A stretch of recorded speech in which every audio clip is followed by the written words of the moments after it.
It's the Dad the Rock After Show. Now, here's Chris and Shaun.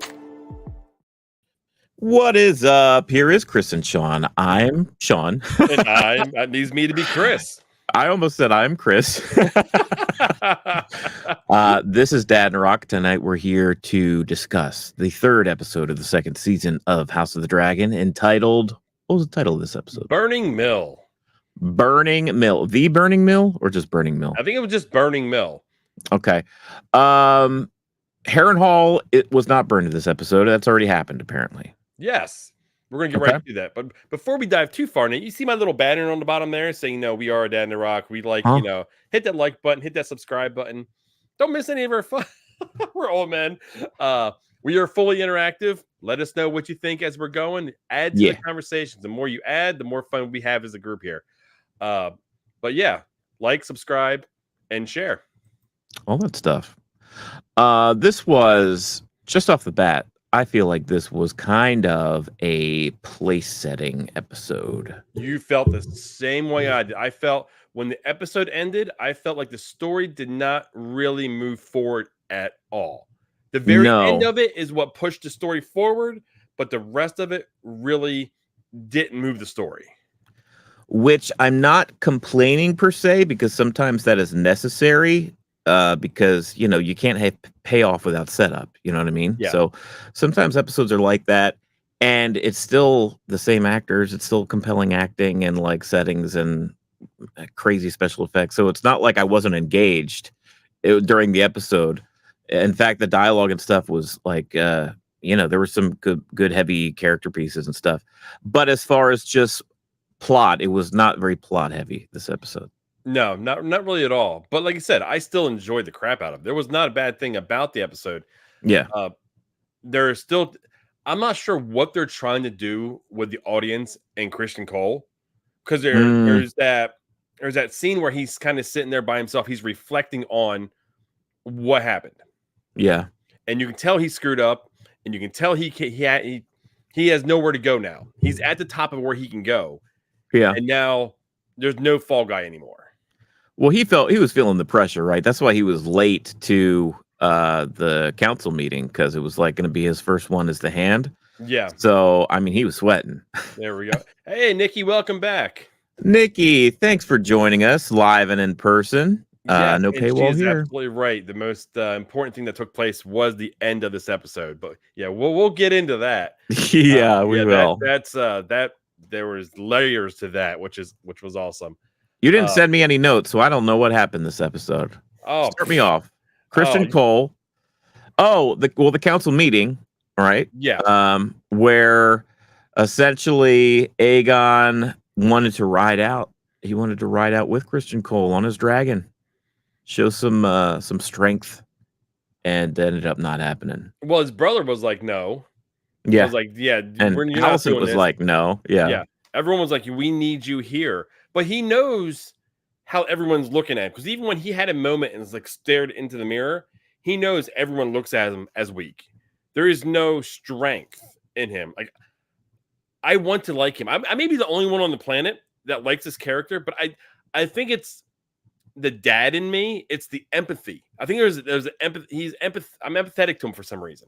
Like, I feel bad for the position he's in. Yeah. Because his mom and his grandfather put him in this position. They both know that he should not be in this position. His child was killed because he was in this position. Yeah. And he's trying to show strength, but with showing strength, he's showing more of being a perpetual child. Well, he's really trying to put it out there how strong he is. Like, people, Tywin said it best last season, right? Like, people are kings that have to say that they are the king are truly not the king. Yeah, you are. Yeah.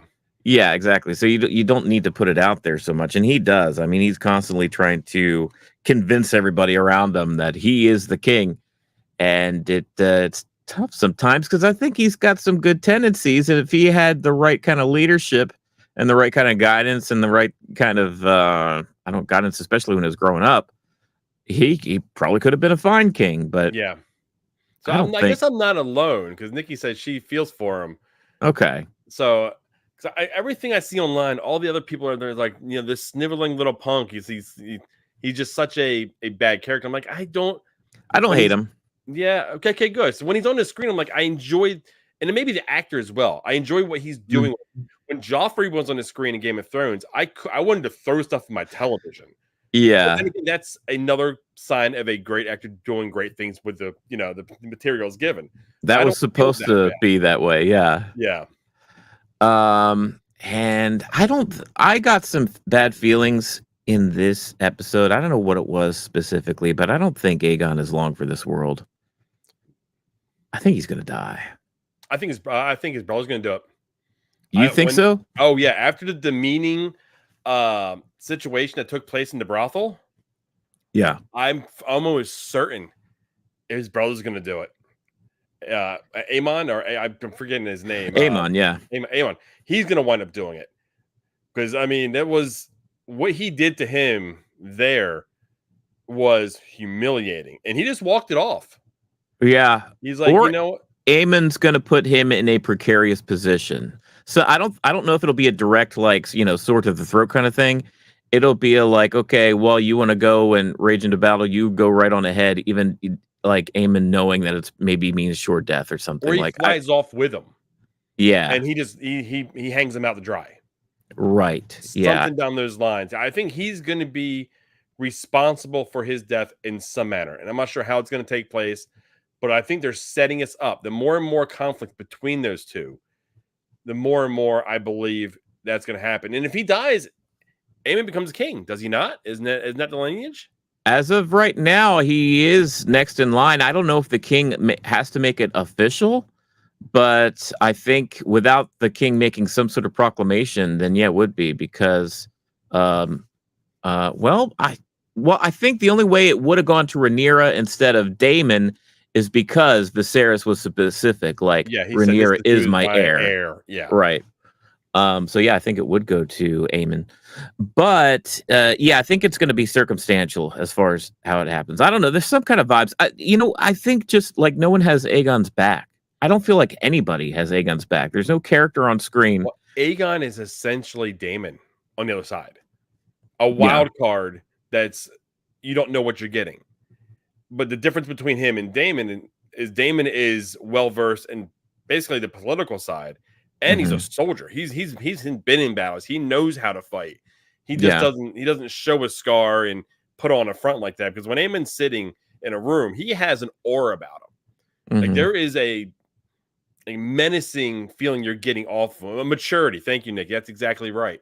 That his brother doesn't have. Yeah. So when you have that and everyone's looking at you, like when you speak, when he speaks at the council, everyone looks at him. When Aegon speaks, no one pays attention to what he's saying. Yeah. Because even when he was speaking, Kristen Cole was looking forward. Wasn't even looking at him when he was he was going to shit in his pants a little bit. Allison wasn't even looking at him. That's true. So she feels like she needs to contain him. Otto and her conversation, which I thought maybe we check in with Otto Hightower this episode, and we don't. So I'm curious how much of we will see of him going forward, or if he's like just totally out of the proceedings going forward. Yeah, I don't know. I don't want him to be gone, but there's less of him is going to be necessary. Even his guards do not respect Aegon. They laughed at him when he said they took a vow of chastity. Right.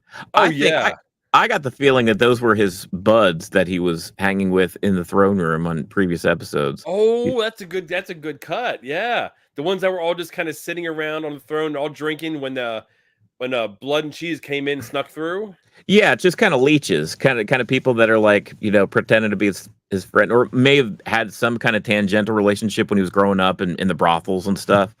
But they're like his, kind of jock buddies or whatever. And yeah, because Kristen Cole's walking through and he sees all of them just sitting down, just kind of relaxing. Yeah, they're just sitting on the being steps. Like the guard that they typically are. He looks at him. He's like, "What's going on here? Why are we just kind of loafing around?" Those two may have well have been like Jay and Silent Bob, just like smoking a cigarette on the steps or something. And Kristen Cole comes down like, "You want to at least stand up or something?" So what is his role now? I know he's the hand, but is he still the leader of the The Kingsguard? I would think that you can't pull double duty, but they don't really get into that this episode. But They he's don't still say wearing the who- garb. Yeah. So he's still wearing his whole getup. Oh, you know what? I think you can. Actually, there have been Knights Guard leaders. What do they call it? I don't know, leader of the Knights Guard. They have been Hands of the King before. So it's actually not a new it does have historical precedence. It's happened before. Okay. So I guess you can do both. I didn't know that. I was like, does he have to, forfeit one to be the other type Right. situation? What else happened? Well, what let's else talk happened about on the Nelson's beginning of Eyes? it, the episode. Yes. The burning mill. You have these two families that are already feuding. I guess they hate each other for thousands of years. And would they you go say the from- Hatfields and McCoys? Essentially, that's kind of what Westeros edition. Yeah. So they're arguing. One, pledge allegiance to Allison. Not Allison, to I the pledge Reds and the allegiance Blacks. to Allison. United States of Westeros. So, and then all of a sudden they start feuding, and they cut away, and they come back, and it's like, we missed the war. I would have liked to have seen some of that battle. Yeah. But even if it just came down to the two guys that they focused on at the beginning, those two fighting, and then you see the burning, mill in the back. It's like, okay, what did we miss? What are they not telling us here? Right. And then they kind of go in a little further, a little later, when Daemon winds up going to Harrenhal, which you started the episode with. Daemon did not burn Harrenhal. No, he didn't. And the way he was like sneaking about, I don't know how I feel about that whole thing. And how he had the Lord. Apparently he's related to Clubfoot, Lord Larys. Larys, yeah. Larys. What's his last name? Help, Nikki. Oh, why are we blanking on his name? Help, Nikki. Early help. Larys Clubfoot. Strongfoot. Yeah. Yeah. It is not Strongfoot. It's not Strongfoot at all.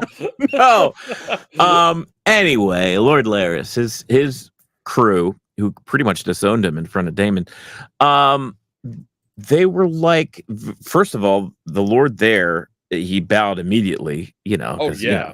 Who wants a sword in the gut, or to be roasted by a dragon. Strong. Larry's strong. There we go. Nikki filled this in right when I found it. Strong.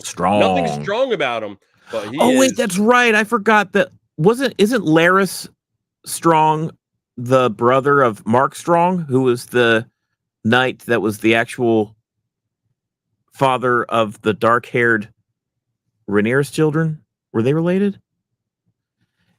Am I right? I think I'm right. I'm just going to say I'm right. I'm going to say you're right. All right. Just stroke the ego a little bit. Yeah. But yeah, the whole Harrenhal thing was a little off. What did you think about Daemon insisting that they call him Your Grace? Yeah, it's a little odd. I mean, I didn't think about it at the time. Nikki confirms. Thank you, Nikki. They are related. But he's almost setting himself up to be king. It's it was that dynamic that him and Rhaenyra were fighting about. That's what I'm wondering. Like, because when we last left Daemon, he was pissed. He flew off in a rage because basically it was questioned, his whole intention of this whole time. He's always wanted the throne. And then now his first scene that we have as viewers, he's sitting down and forcing a lord to call him Your Grace, which I think is reserved only for the king and or queen, correct? No, you're right. That's the only one that would be before. So yeah, I don't know why he's playing that angle. Yeah, I don't know why either. It's going to get back to her. There's no way it's not going to get back to her. Right. So what's he doing? What are you doing, Daemon? Unless he's trying to them into joining him, and then he finds out the place is a wreck. And he's like, he mentioned about pouring a bunch of coin in to fix it up to make it a stronghold. Get it again. For them, and I don't see it. And then all the craziness happened. His dream, his vision, that threw me. I immediately, as soon as he started walking around, and I I was like, oh, he's dreaming or he's having a vision. Because I know that Targaryens are like known to have visions all the time. So I was like, oh, this is what that is. Well, when we see Millie Adcock again, I was like, hold on. That threw me. And then when she was actually like stitching, the brother's head, I was like, oh, I don't want to see that again. That was terrible. Boros Baratheon. We've got an actual Game of Thrones character here. I'm a little nervous, Boros. We're in for it now. Yeah, I love how even Larys's family hate him. Yeah, boy, they just like. I mean, what else are you gonna do if like, this is gonna say a lot about me, and you guys are learning a lot real quick. Yeah, I like Larys's character. I like the Master of Whispers. Oh, yeah, I like officially. him. I like, Aegon. I'm liking too many of the guys that I'm not supposed to like. But like we said in the past episodes, all these characters are so layered. They're so dynamic. Mm-hmm. And it's fun to know all of the different, just angles of them. We got Honey Drop here, 89. Yeah, welcome. Your grace is reserved for the literal monarch. That's what I was thinking. Rhaenyra. Rhaenyra, right? Rhaenyra? Yeah. The queen. He is literally a prince, born a prince. Like, chill, Daemon. Yeah, I agree. Daemon, chill, dude. You've got no chill right now. No, he's just pissed. It's like two lovers just had a fight and he was going to go fight. He wanted to kill somebody. That was his thing. He wanted to fly. He wanted to kill somebody. He wanted to take by force.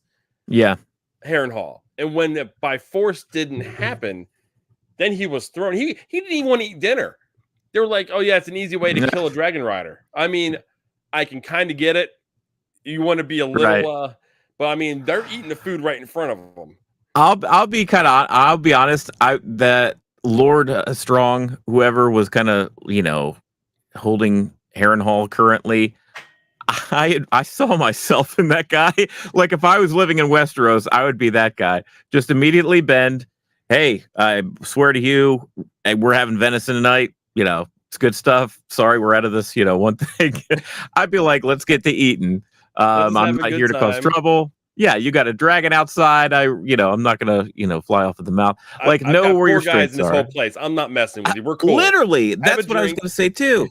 Like, Harrenhal seems to be like this big prize, and yet you can just walk in one person and just like he walks in a room and says, "Well, I claim this place." He didn't even have to like. I mean, he did punch one dude in the face, but other than that, he was able to claim Harrenhal. He just wanted to punch somebody. He didn't even need to.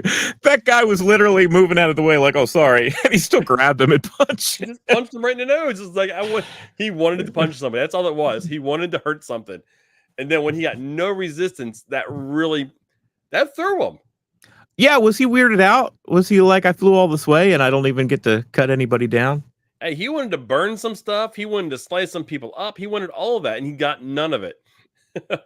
Well, the fight's coming, right? I mean, because this is the precursor. This episode here is setting everything up for the rest of the season and for seasons to come. Yeah, definitely the way it ended, and this one here. And I want to talk about the situation when it happened with Daemon. And my first reaction was, and I think I'm wrong in this because I've seen other people kind of break it down. I seen the tree, and I seen what they're calling now a witch, which is not out of the norm for this world. I thought that was whoever was this time frame's three-eyed raven. That was my first thought. With the tree there and her there, and then telling him the future, essentially saying, you are going to die here. My thought was she's the three-eyed raven of this time. That's interesting. Although, well, I guess they are all over, right? Because those weirwood trees are all over, right? Yeah. They're not just in the north. It's not just a northern thing. It's just a connection. It's a spiritual connection almost between these trees. That was my first thought. Now, like I said, I've seen a bunch of other people's thoughts, kind of like a Melisandre type situation. Who is the player on the board right now? Like, I forgot totally that Melisandre was super duper old in the original Game of Thrones.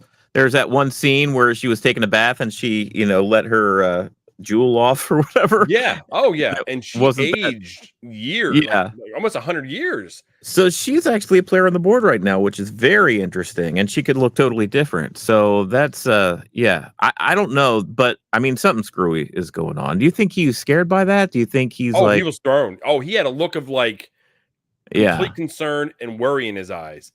Yeah, yeah. Nikki's saying Helena, she thinks Helena is just like that. Oh Which yeah. Yeah. that's a good take right there. Yeah, and absolutely. I mean, he wanted to punch somebody. he just wanted to punch somebody. Yeah, I think Melisandre could be alive at this time. That's what I think. Yeah, well, or it could be a totally different character.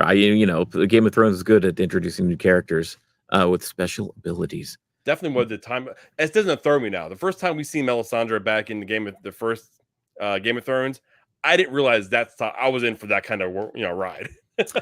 Right, a little bit of magic besides, because and honestly, that's kind of the allure of the books because the day and age it takes place, it's a day post dragons, post magic, where these things were just kind of talked about as legends. You know what I mean? Where there were people starting to believe that dragons didn't even exist and they weren't around. So Are that's we going to see any? Speaking of like what you're just saying there, yeah. Are we going to see any like hints towards what's north of the wall? Like walkers. I don't know. I don't think this is that show. I think we basically, because you can't start introducing that stuff too early. And if they did, it would be. They mentioned it already. Winter is coming. Cregan Stark actually was saying it. Yeah. But is that too big of something to introduce in this show? I think if anything, you get wildlings and fights between those. I just think it doesn't have a place in this particular story, to my opinion. I mean, you had to get the Stark's perspective earlier this season just to see where the North's headspace is right now. Yeah. But too far beyond the wall, I don't think they'll touch on that. Okay. No. I mean, I would just want because we were going down that like who's here, what could we see, and all that. Yeah. The White Walkers actually came to mind for some reason. He's up there somewhere, just like knitting a sweater or something. He's biding his time. He's having a good old time waiting for his dragon. Yeah. Let's talk Helena because since speaking of those dragons, those Game of Thrones dragons, Dany's dragons. Did you notice that we saw an appearance of their eggs? Yeah, because those 4 eggs.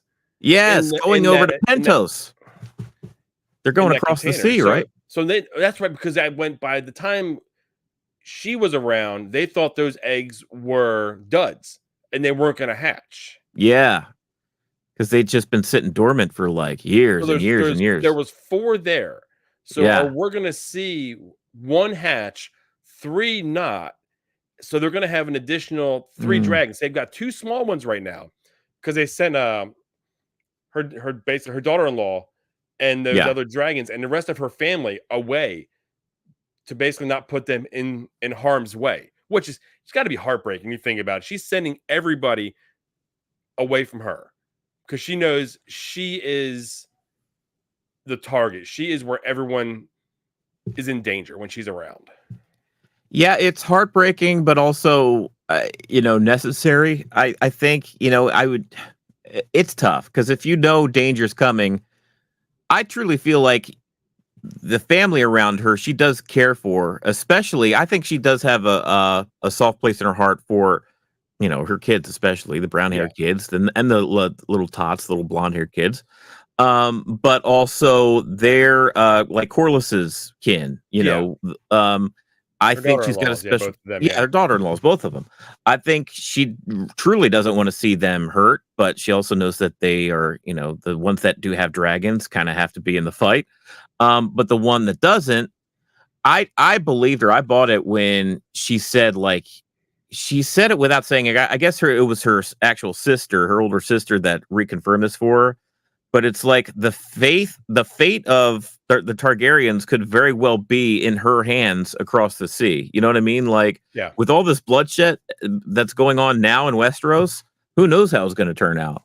So, even though the younger daughter-in-law was having a tough time, I don't know, either feeling like she wasn't part of the fight or feeling like she's going to be alone over there across the sea, or any number of reasons why she was disheartened by this news. A nanny. Yeah, where she just wasn't down for that. I think by the end, it kind of clicked for her. Was like, oh, this actually is important, even though I'm not riding out to battle on Well, a when she dragon. showed her the dragon's eggs, when Rhaenyra Yeah, showed her the 4 dragon's eggs, that she is now responsible for making sure that they are taken care of, that they are seen to where they can hatch, because they're going to need more dragons. And I don't think there's any more eggs. I think they're the last 4 eggs that I think any so. family has. Yeah. So they're And that's scary because I don't know what comes about that character or how those eggs change hands over the next 100 years or so, like, and the way they're presented to Danny, it feels like they've been on their own journey and because somebody presents those as gifts to her, I guess, for her wedding to Khal Drogo. That's when she gets them. yeah. So yeah, that's fun to get that little link there between the two shows. But okay, let's go to Helena. What did you think of the conversation between her and Allison, where she's like, she's not allowing Oh, herself to mourn? She's like, even highborn kids die. Why should I have any more of a right to mourn than a lowborn person? I think this is her version of grief. I think she's like playing at it logically. I don't think she's the type to really just like woefully be in sorrow. She seems kind of if the character truly is like on the spectrum as her, I think the actress is kind of portraying her and the writing is kind of pointing us towards that, for the viewers. I think that's probably an appropriate emotional response.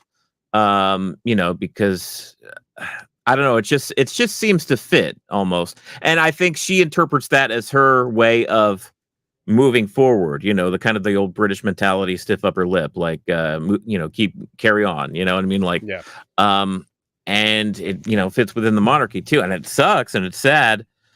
But I think Alicent even realizes that that's maybe maybe a the best positive. I best just way to wish go those about two it. would talk more. I wish that scene would have played out a little longer and Alicent showed just a little bit more Ooh, that's motherly interesting. instinct with her kids. Nikki says she knew it was going to happen, just not when, and that's why Yeah. she's coping with it better than I think than some would. Yeah. And I feel like she grieved when she had the visions. That's possible too. Like she had almost a heads up this was happening. So And she's that's had more why she time than said that anybody. the rats, she was scared of the rats prior to everything taking place. Now, And what's she was making the kids funeral garb. She was sewing that up before anything like that transpired. So it almost as though like she felt compelled to make a nice outfit for the kid, either knowing or not, specifically knowing what was about to happen. I like how she threw Allison. I forgive you. Mm-hmm. She was like, I forgive you. I'm like, she's like, oh, Right. That was a weird scene too, because Alicent, I think, was really taken aback, and she had her repeat herself, I forgive you. How did Alicent take that? Is she like, how dare you? What do you mean you forgive me? Or, oh my God, thank God, I need somebody I, to forgive me I because I'm think it's an awful. oh my God, thank you. Okay. She's not going to say it because she's been beating herself up. So Yeah. because of the decisions she has made. Yeah. And I think that was something that, because even she said to Otto, she has sinned. And Otto was like, I don't want to hear it. Yeah. So the fact that she got forgiveness, I think is huge for her at this time period. Alicent is a horrible mother. I agree. I think that's the case. Yeah, that's really I, disappointing. uh, Do you think she's horrible mother? I I kinda think she is. she's always trying to do what's in her kid's best interest. She thought in her kid's best interest was to get him on the throne, which it has not been. It was getting her family in power, which it has not been. It's just one of those be careful what you wish for situations, which I can't fault her for, but everything's crumbling around her. Well, the difference being this show specifically shows moments of Rhaenyra being motherly to her kids, having tough conversations with her kids. Um, it does not show Alicent having tough conversations or being motherly with any of her children. Just kind of putting them in place. Like, you need to be here, bump. You need to be Yeah, here, bump, and let's just do this. There's no love. There's no communication. There's just, her kids are almost like, players in a game, so in Game of Thrones. in the Game of Thrones, right? And she's almost understanding of that. While Rhaenyra, we've specifically seen her spending time with her children where it's not meetings; they're not official meetings. Like if you get if Rhaenyra had a choice, she would be with her children full time and not be having to have all this weight of the entire world on her shoulders. But she's not in that position. I think I mean, like she would. Between the two, I think the show is really shedding different lights on them as far as their motherly roles. Yeah, no, Allison, no, Nick's like, yeah, always in her best interest. Yeah, I think so too. But to be fair, she was a player in Otto's game, so she's just parenting like she was parented. Yeah, it's generations, right? Yeah, it's was cycle. she manipulated by Otto to do Otto's bidding? Yeah, yeah, it's kind of down one of those lines. So I mean, like I said, it's one of those she thinks she's doing what's in her best interest for her and her kids, and it's just we see as watching from far that it's a crap show. Yeah, and Rhaenyra's parents, by all accounts, Viserys and I forget his wife's name before she died, but by all accounts, they were pretty lovely, and they sure as hell loved Rhaenyra. I mean, Viserys, proud papa, look, Rome, I don't care what your rules are. This is going to be your queen. So, so she just comes from a different place. Yeah. Oh, what else? Should we jump into Rhaenyra going back to King's Landing? I was shocked by this. It was like Mission Impossible. I was like, they're really doing this. I was like, dude, the minute I seen her, the first thing I thought was shame. Yeah, shame. she looked identical. Oh, it was great. It was a nice little callback for Game of Thrones fans. Yeah, and for Ted Lasso fans. Yeah. Right? You knew that, right? Yeah, no, yeah. But yeah, it was ballsy. Yeah, it was. The way she came in, because okay, you can cover everything on you and just have your face showing. Right. The chance of someone seeing and recognizing your face is still high enough. Yeah. It's not a 0% chance that someone's not going to recognize you. Especially once you get in near the inner sanctum. I could have been any of those knights, you know what I mean? Depending on, they may have different staff and stuff by this point, but still, it is. That was ballsy. That was a Targaryen would do that though. They're crazy. The first thing she did though was threaten her life. I was like, and I love how she stepped back. Like, hold on, that was a bad way to start. Right. That was a funny, whoops, that was shitty. We got to start over here. Alicent was not. I mean, to be fair, she was caught off guard. She was surprised, but Alicent was not. It was not a warm reception as far as just being open to have a discussion about, peaceful progress of the, and cutting off the war before it truly begins. Were you surprised by that? No, I wasn't surprised, but also I think this was a fool's errand anyway. There was no stopping this. And there's no way for her to know this. It was just too late in the proceedings for her to try to stop a war that was coming anyway. Oh, yeah. I mean, the dominoes have already started falling. It's like, how do you stop it from at this point? And it's who's her aunt? Rhaenyra, the one that's been getting her. Yeah, Corlys's wife. Yeah, because she's good. Like, I've been canceled by Rhaenyra. Rhaenyra is the one when. I love when Rhaenyra leaves the room. Rhaenyra says, "Remember who she is. Remember who her father is."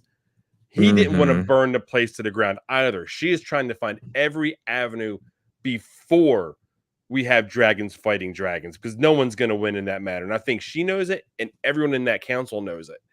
That is the end game. Everyone's going to go down, and then the world just going to be on fire. Do you think Rhaenyra believes that at this point it can be avoided, full-on war? No. Because then why counsel Rhaenyra towards that? Why is she I think she wants to take every possible avenue, because she knows that there was a relationship when they were children. She knows there is a very, very slim chance. Like a Hail Mary kind of thing. Yeah, I don't believe she thinks it's possible, but I don't think she knows that there's even a chance to do it here. Do you think, well, let's see. Let's catch up on some chats here. Let's see. Her own mother died when she was young. Allison's mom, as well as Rhaenyra's mom, died when she was, younger. They're the best actors. I agree. Nikki also says, also, Allison lost all her power. Even if she wanted to stop it, she really has no pull anymore. And that's what Rhaenyra didn't know. She didn't know Yeah. that Otto was no longer the hand of the king anymore. And with Yeah. him gone, her pull at that table is none. She's just filling a seat with a ball in front of her. That's essentially all she's doing. I hate to say a token, but that's about it. From the UK, what's up? UK Janos. Hi, guys, tuning in live from the UK. Wow, that is amazing. What time is it there? We love to have you. We're in the Midwest, Eastern Standard Time in the US. We're really glad to have you. And by the way, just, on Game of Thrones stuff, we are Dad and Rock. We do this each and every week. Right now, we are talking about House of the Dragon. We're recapping, reviewing every episode from kind of an old American man perspective. But speak for yourself, old man. Yeah, right. We are, we're a small YouTube channel, so we don't have a big paywall or anything. You're welcome to, interact with us while we're talking, and we love it. In fact, so yeah, be sure to like and subscribe if you feel like it. But yeah, it's that whole scene. I was shocked and surprised, and I'm almost relieved that Rhaenyra can almost put these feelings down now and like fully embrace war. Yeah, that's bad to say, I guess. But well, there was the whole thing. We got to talk about the conversation. Yeah, and the back and forth. And when she said he mentioned the Song of Ice and Fire. Song of Ice and Fire. Yeah, he was like, "Hold on, Aegon the Conqueror," and that's when Rhaenyra, Allison was like, she had that look of she knew. Yeah. Because if I could turn back time. Yeah. And at the beginning of that conversation, Rhaenyra knows that Allison's never lied to her. Right. So she knows that what she's telling her, she believes is 100% the truth. She is not lying to her. So she starts questioning herself. And you've seen this, like, the sadness hit her, like my dad did. Oh, yeah.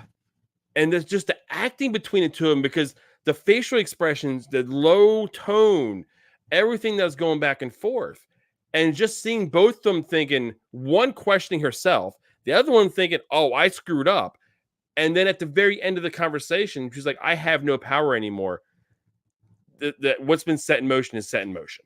It's so interesting because they both come to that realization. First Rhaenyra, and then Allison. Once Rhaenyra explains, that was a story that my dad used to tell about Aegon the Conqueror. And then you could tell Allison gets it because she was like, she stutters like the Conqueror. Like, she gets it. And it's just so funny because it's like the two players that are at the heart of this confrontation know the full truth about what happened. Yeah. And the full truth would set everybody free and stop this thing from happening. But it's like, going to get out. It's going to stay between those two. Yeah. SD Cooper here. So what? Oh, look at me both click on. Well, first of all, welcome. It's awesome. You're welcome. And Kristen SD Cole Kapoor. and Helena. I have a theory that Kristen will murder Helena. Helena in the books died under mysterious circumstances. Oh, Nikki thinks that would be interesting. Yeah, that is interesting. Her death, I know that she dies. Well, I mean, all these characters are going to die by the time the original show comes around, but I don't know how. I think it is sad, though. I think from what I remember, I think there's a blurb about her losing her kids and she kind of goes crazy. But this show is developing, they take a paragraph from a textbook and just blowing the story up for this show. And so in such an interesting way, too. So I think it'll be a little bit more interesting than her just going crazy and dying.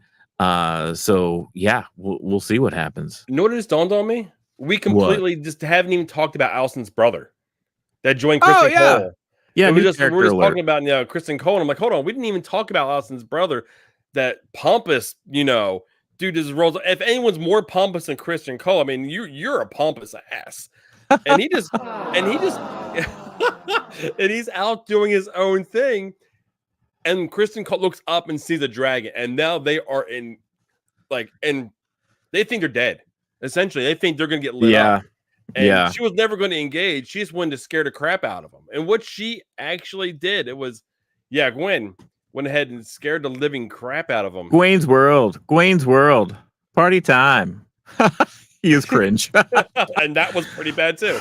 But Yeah, what do you think of I him? thought he would be a bit smarter than that, because I mean, for somebody to, well, I guess royals or lords can live a long time. They got a lot of protection around them. But he gave me Jaime Lannister vibes. Like, even though he's Yeah. smug, he's probably a bit smarter than. But yeah, I mean, that if Kristen Cole is the one that's saving your ass, like, You've yeah, got an issue. you've got some issues. Well, it's like, we're not going to an inn. We're traveling at night now. And based on how the episode ended, there's going to be no night. Those woods are going to be burning because Rhaenyra knows. Oh, yeah. She's going to, because by the end of it, I've got all confidence that she's going to send the dragons out and she is going to burn all the cover they have going in any direction. SD has a theory too. He thinks that Gawain Hightower has an inkling that Sir Kristen and Allison are having indoor Olympics. That's funny. That is a funny way to say that.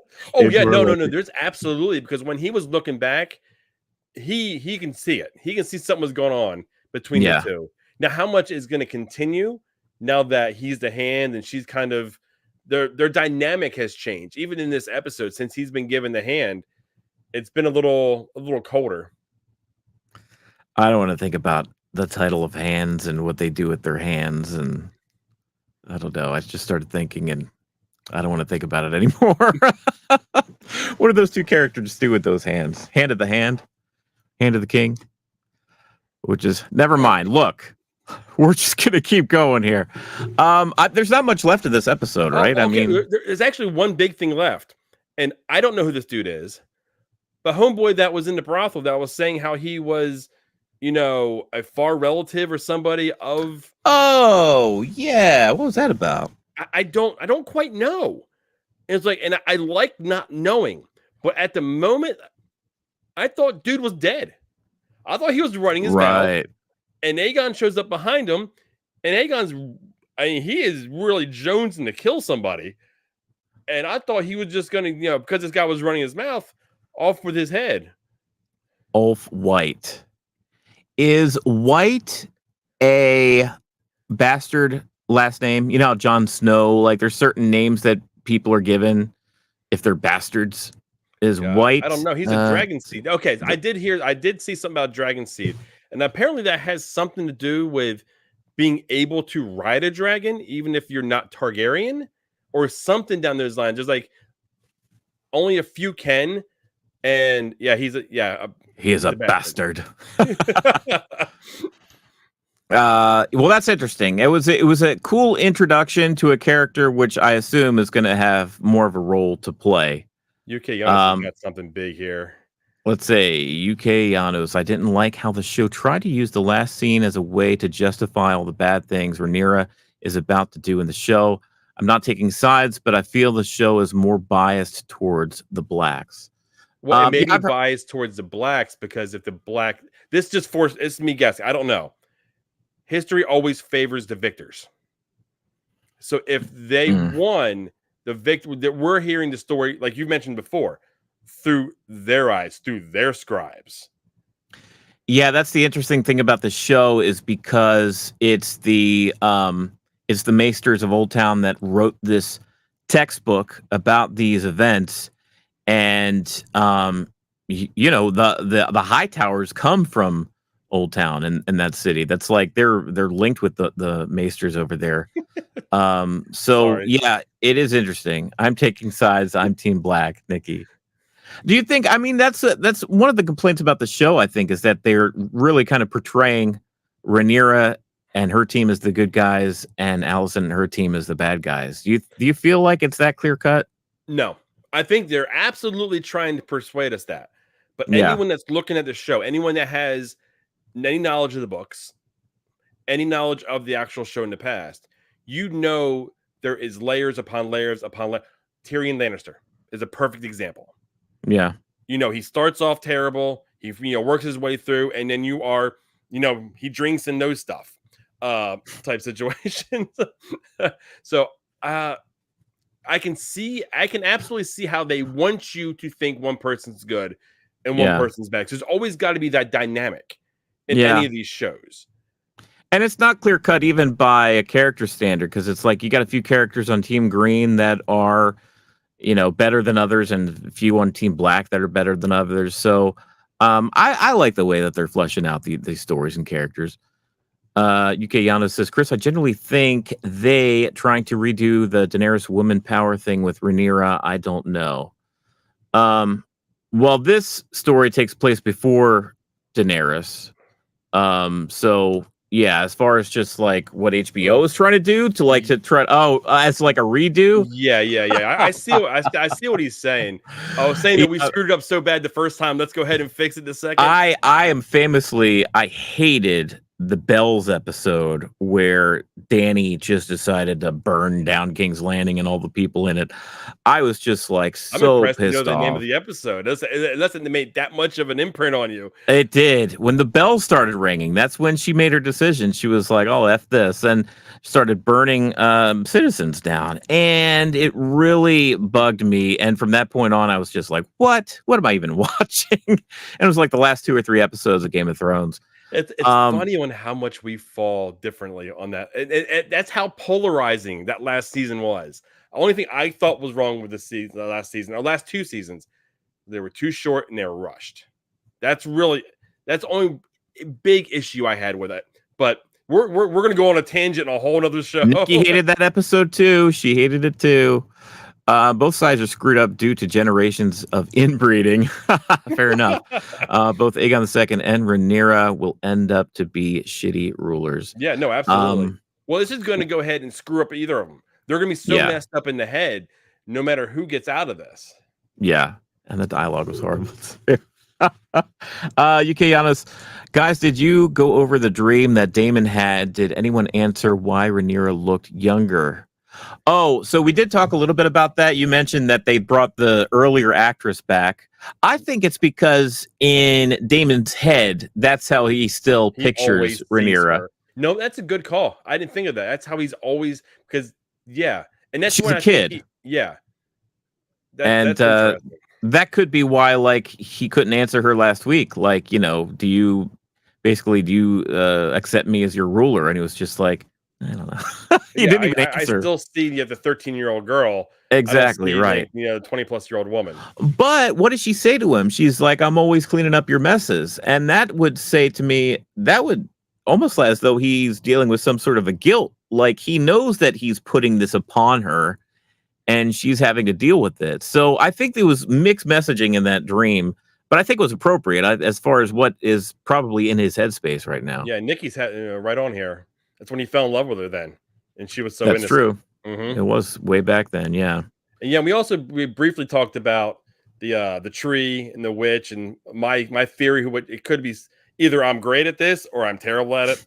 That maybe the three-eyed raven of this time frame with the tree and the connections and things like that. Yeah. Or it could be something completely else. So could be.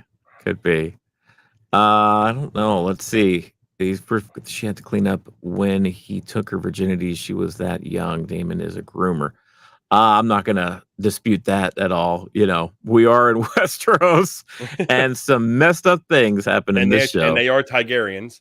Targaryens, incest, grooming. It's a little rough out there in these lands. A Melisandre type character. Okay, that's what you mentioned too, Sean. That's what you thought maybe she. I'm wondering if she's actually Melisandre or I don't know. We'll see.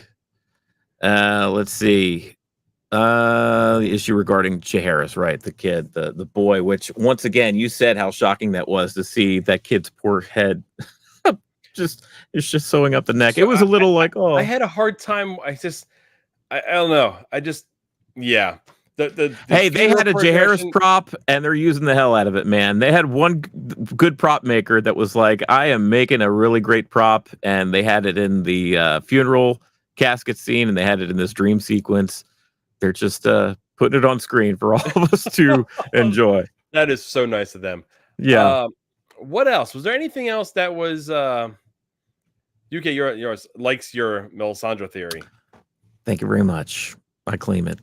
Nikki said it was actually Kristen Cole who took her virginity, not Oh not yeah. See, actually Damon. there's so So, much good times in this show. It's hard to keep track.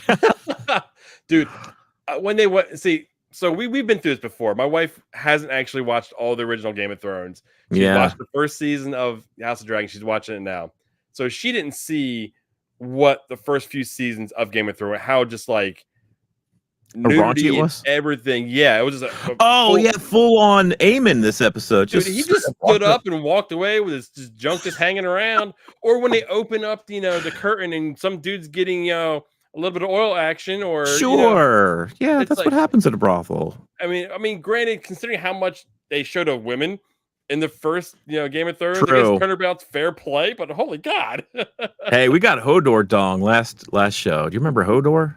You remember Yeah, I that? remember Hodor, yeah. He was swinging in the breeze too. Yeah, it is what it is. It's that's one thing you can say about Game of Thrones and House of the Dragon. It's a fair and equal opportunity to show all kinds of body parts all over the place. Yeah. Oh boy. So I think about it. So okay, so let's do this here. Since we've talked through this here. What do you think's happening next episode? What do you think? Where do you think we're going from here? I think with the pace of this show, I think we do get a Harrenhal showdown. Something's going to happen. I think the only way that doesn't happen is if somehow those knights or Kristen and the knights are somehow dissuaded, or they run into something before getting to Harrenhal. But I think this episode almost promises that, right? So it'd be disappointing if that didn't happen. So you think it's going to be Daemon with Craxes waiting basically for them to show up, not knowing that they're coming, but they don't know he's there. Yeah, I think there's going to be some kind of a confrontation. Do you think we'll see a roasted Kristen Cole? No. Do you think Kristen Cole will be turned into coals and ashes? I think her brother will die. I think we are well past due of a main character dying. I think so too. In this world, one of the biggest draws was no character was safe. And I almost feel like there's too many characters in this show that feel safe. This episode in particular, they have introduced Ulf, the guy in the bar. They've also introduced Allison's brother. So I feel like with these new players on the table, somebody's got to get cut. There's got to be an old character from last season that's got to be sacrificed to the old gods and the new. So someone's got to go. But I think we're getting ready to light the fire, without a better way of saying it. We're going let's see here. Let's try to catch up a little bit. And we're seeing some old man eyes right there, zooming all the way up to the screen. I know. Come on now. Come on. I think there will be a fight between Sunfire and Malaise. Is that that's a couple of dragons, I'm assuming. Where are they stationed? Who's their riders there, Kapoor? You seem to know. I'm not familiar with Chris and I are bad at that. He always wants 2-on-1 when he wants to fight him, and I think Aemon likes that Daemon respects him in battle. Oh yeah, y'all were talking about the Aemon-Daemon connection between those two. I think we talked a little bit about that last episode too. Nikki has a question. Do you think they will follow the books or rewrite it?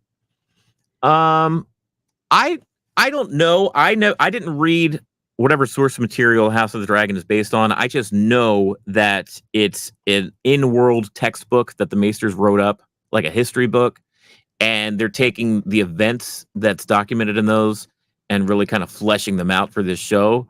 Do you think like George R.R. Martin will take almost like a echo chamber where George R.R. Martin takes the stuff from this show and fleshes out and creates a new book? I don't know.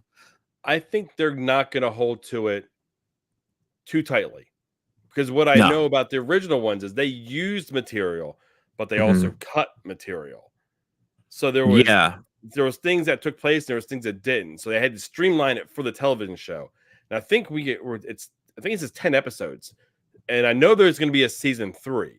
So how far can they go ahead and, I don't want to say drag it out, but keep it at a fast pace and not water it down? That's a whole different conversation. God, I mean, the original Game of Thrones show has been over for quite a few years now, and we're still waiting on A Dream of Winter, or he keeps on hinting at all these other projects. Like, I I know. He's still got like what 2 more books to complete the series. I don't know. Like what a weird thing to like have this beloved book series. Well, then And they then went ahead and already dropped another trailer on us about another prequel about to these 2 knights. I didn't see that. What's that about? Oh, is it Duncan Egg? Yes. Oh, what? Really? Did they Yes, make a show about that? Yeah. So they Oh, dropped okay. that on us too. So it's like I'm not sure when that's coming, but that's on its way as well. Is that like a show or is it Yeah, animated? it's show live action. Oh, wow. That's fun. Okay. So that's coming also, but I mean, I disagree here with SD Cooper Kapar. I'm not saying that right, man. I'm sorry. George R. R. Martin is one of the He was a part showrunners. of the first show as well, and they deviated. Well, he was and he wasn't, especially towards the end of those last seasons. By when the they ran out Ds, of content, yeah. The double D's kind of got his like cliff notes or like bullet points from him towards his last couple seasons, and then they kind of ran away those last couple seasons. So and with the reception of the end of Game of Thrones, I wonder if even if that was how George planned on ending it, I wonder if now he's like, well, maybe I won't really end it that because way. I see how it went. We're gonna change some things. Looks To like have everyone's that kind of pumped about foresight. Duncan Egg. I didn't even know about it. I mean, I don't know who these 2 are. So now the Oh more yeah, you Duncan guys are Egg. pumped about it, the more I'm pumped about it. Like the stories that readers have read, and it's almost like another in-world thing where the adventures of Duncan Egg are almost like imagine a Westerosi kid like reading through comic books about the adventures of Duncan Egg, but they were like real, people and characters in Game of Thrones. So yeah, that would be fun if they really do that. I think that's probably rich in some storytelling devices. Awesome. So Well, you know what, guys? You know what? I want to thank everyone for showing up tonight. Everybody from Nikki Kapoor, UK Giannis, SD Kapoor. All I'm 3 or missing 4 you, of you. We had like 20. We're up to like about 24 live viewers right now with at least 4 of you talking to us. We want everybody to talk, and we want you guys to talk to each other too. We ran a Ted Lasso after show about a year back, and before, God, we would have tons of people, and we couldn't even catch up. We couldn't keep up with because there's so many of you guys talking to each other, and we would love for that to take place here. We're going to be back next week to talk the 4th episode of the 2nd season of House of the Dragon. Please join us. If you haven't liked or subscribed to the channel just yet, be sure to do that. We do this kind of thing all the time. And, it's just fun to have this perspective. We do trailer reactions. We also recently started pulling our kids in here to get our kids' takes on like old 80s and 90s movies, which is really fun to see their perspective on those. But yeah, we do a decent amount on this channel. So we'd love for you to revisit our old videos and join us next week when we talk episode 4. There we go. So I'm just going to drop it. I always pay my debts. See ya.